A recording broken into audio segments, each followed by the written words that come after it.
আপনার চারপাশে কি এমন কেউ আছে যে আপনার বন্ধু সেজে আপনার ক্ষতি করছে? সে হাসিমুখে পাশে দাঁড়ায় কিন্তু ভেতরে ভেতরে ছুরি চালায়। চাণক্য বলেছিলেন, সাপের দংশন যতটা ভয়ঙ্কর, মিথ্যে বন্ধুর আঘাত তার চেয়েও ভয়ানক। আজ আমরা শুনব চাণক্যের সেই অমূল্য শ্লোকগুলো, যেগুলো আজও আমাদের শত্রু চেনাতে সাহায্য করে। আমি রঞ্জন, আপনি দেখছেন এনরিচ ইয়োরসেলফ, যা নিজেকে সমৃদ্ধ করতে সাহায্য করে। সাপ নিষ্ঠুর।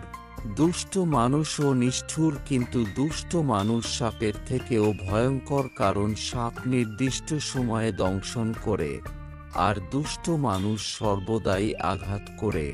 চাণক্যের মতে, প্রকৃত শত্রু শুধু সামনাসামনি থাকে না, বরং বন্ধুর ছদ্মবেশে যে দুষ্ট ব্যক্তি আমাদের চারপাশে ঘোরে, সে সাপের থেকেও ভয়ঙ্কর। সাপ কেবল তখনই দংশন করে যখন নিজের বিপদ দেখে, কিন্তু দুষ্ট মানুষ সুযোগ পেলেই আঘাত করে।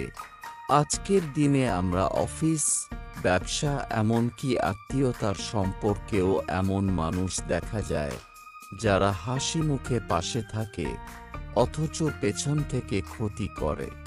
তাই চাণক্যের শিক্ষা হলো, যাকে নিয়ে সন্দেহ আছে তাকে অন্ধভাবে বিশ্বাস করা ঠিক নয়। যে বন্ধু হয়েও বন্ধুর সঙ্গে বিশ্বাসঘাতকতা করে, এবং যে ব্যক্তি ছদ্মবেশী শত্রু, সময়ের সাথে সাথে তাদের পতন ঘটে, এই নিয়ে বেশি চিন্তা করার প্রয়োজন নেই। যে ব্যক্তি বন্ধুর ছদ্মবেশে ক্ষতি করে বা বিশ্বাসঘাতকতা করে, এই ধরনের মানুষ খুব বিপজ্জনক, কারণ তারা আমাদের দুর্বলতাগুলো জানে এবং সেই সুযোগের সদ্ব্যবহার করতে পারে। আবার এমন ব্যক্তি আছে যে বন্ধুত্বের সম্পর্ক ব্যবহার করে আমাদের ক্ষতি করার চেষ্টা করে। তবে এই ধরনের ক্ষতিকর মানুষদের পরিণতি নিয়ে আমাদের ভাবার দরকার নেই, কারণ প্রকৃতির নিয়মেই তাদের পতন নিশ্চিত। যে নিজের দোষ দেখে না কিন্তু সব সময় অন্যের দোষ খোঁজে, সে আসলেই শত্রু। এই ধরনের মানুষগুলো বাইরে থেকে সমালোচক মনে হলেও ভেতরে ভেতরে তারা আপনার পতন চায়। সুতরাং তাদের সঙ্গে সময় নষ্ট করলে ক্ষতি আপনারই হবে। অজ্ঞ মানুষ সবসময় কটু কথা বলে, এমনকি হাসলেও কেমন যেন কটু লাগে। জ্ঞানী সর্বত্র পূজিত হয়, কিন্তু মূর্খ সর্বত্র নিন্দিত হয়। যে মানুষ বারবার আপনাকে হেয় করে, কটু কথা বলে, আপনার অগ্রগতি সহ্য করতে পারে না, সে কখনো আপনার বন্ধু নয়। চাণক্যের মতে, এমন মানুষদের কাছে থাকলে বোঝা যায় সে আসলে লুকানো শত্রু। একটা সোনার টুকরো যদি ভুল মানুষের হাতে যায়, সে দেবরাজ ইন্দ্রকেও শত্রু বানাতে পারে, আর মূর্খের সঙ্গে মিশলে জ্ঞানীও মূর্খ হয়ে যায়। লোভী ও অযোগ্য মানুষকে সুযোগ দিলে সে আপনার শত্রুতে পরিণত হবে। আজকের দিনে আমরা দেখি ঘুষ, লোভ আর বিশ্বাসঘাতকতা অনেক বড় বড় মানুষকেও পতনের মুখে ফেলে দেয়। অতিরিক্ত ঘনিষ্ঠতা অবজ্ঞা আনে, বারবার আশা অনাদর তৈরি করে, এমনকি চন্দনও যদি অতিরিক্ত ব্যবহার হয় তা বিরক্তির কারণ হয়ে ওঠে।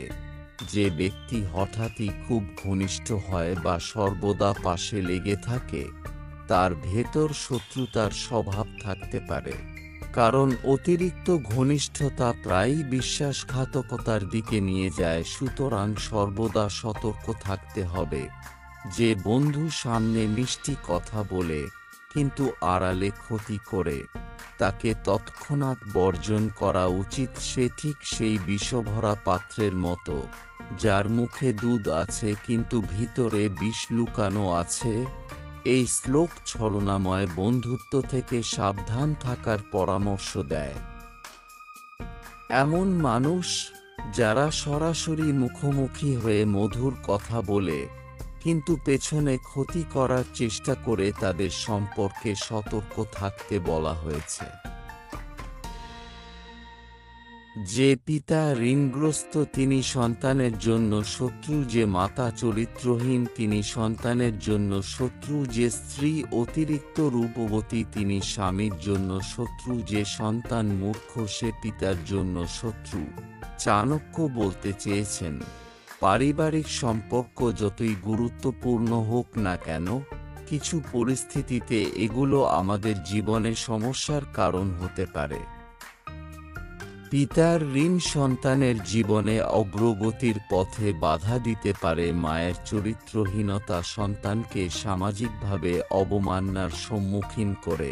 স্ত্রীর অতিরিক্ত সৌন্দর্য স্বামীর জীবনে ঈর্ষা ও সন্দেহের কারণ হতে পারে। আর মূর্খ সন্তান পারিবারিক সম্মান ও গৌরবের ক্ষতি করতে পারে।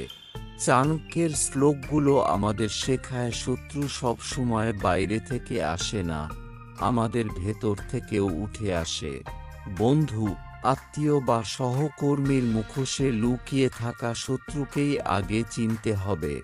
তাই সতর্ক থাকুন, চাণক্যের কৌশল মনে রাখুন, আর নিজের জীবনকে সুরক্ষিত রাখুন। যদি এ ধরনের আরও জ্ঞানগর্ভ রহস্য জানতে চান, তবে চ্যানেলটি সাবস্ক্রাইব করে রাখতে ভুলবেন না।